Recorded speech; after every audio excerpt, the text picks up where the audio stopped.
Assalamualaikum warahmatullahi wabarakatuh. Saya Hadriana Andini Jaya dengan NIM 50500 dari kelas Jurnalistik A. Di video kali ini kita akan membahas mengenai dinamika perusahaan penerbitan media cetak. Pertama, kita ke media cetak. Media cetak adalah media yang memuat informasi dalam bentuk publikasi cetak. Contohnya seperti koran dan majalah.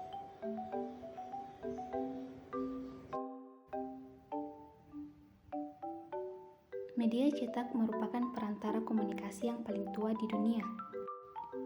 Dari hadis Nabi Muhammad SAW, kemudian menjelaskan bahwa penulis pertama yaitu Nabi Idris alaihissalam. Penemuannya diawali pada 600 sebelum Masehi saat ditemukannya peradaban Danube. Tablet Tartaria sebagai tulisan pertama yang ditemukan sudah ada sejak 6.500 tahun yang lalu.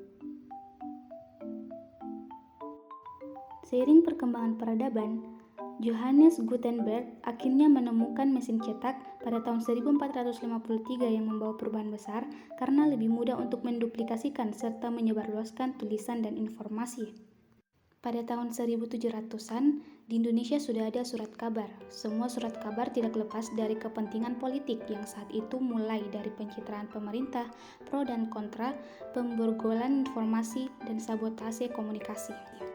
Media cetak bisa memberikan informasi untuk individu, kelompok, maupun massa, serta adanya kepentingan di balik itu, sesuai prinsip pers, yaitu mengomunikasi sarana informasi dan hiburan, serta kontrol sosial. Bisa saja ada keinginan politik maupun keuntungan industri ataupun kelompok. Di era sekarang ini, terdapat media digital yang masih eksis seperti koran, newsletter, pamflet, brosur, buletin, dan tabloid. Selanjutnya, kita beralih ke produksi media cetak. Salah satu bentuk media cetak yaitu koran yang berisi berita terkini, iklan, hiburan seperti gambar, anekdot, dan TTS. Adapun tabloid adalah koran yang berukuran kecil, format beritanya ringan, padat, dan jelas, serta menonjolkan gambar.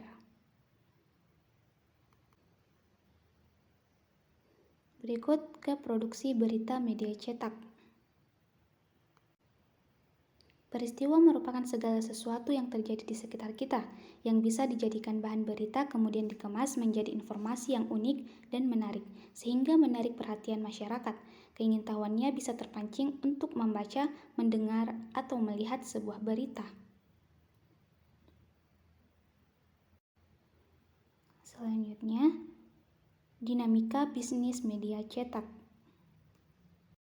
Sebuah karya yang tertulis di Definition Newspaper tahun 2006, Philip Meyer memprediksi pada tahun 2044 yang akan datang akan dijumpai satu lembar koran.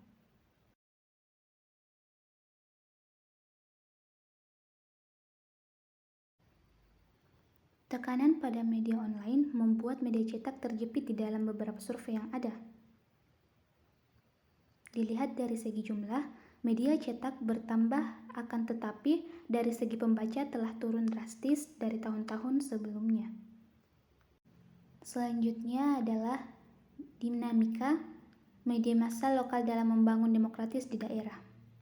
Di dalam mengantisipasi kebutuhan informasi, tumbuh media lokal yang berupaya dalam memberitakan peristiwa di daerah ataupun kinerja pemerintah di wilayahnya.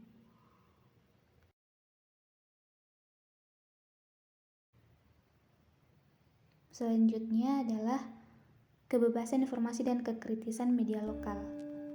Upaya media massa dalam melakukan kritik terhadap kondisi pemerintahan di daerah yang berhubungan dengan fungsi media dalam teori tanggung jawab sosial yang terdapat di dalam The Four Theory of Pers.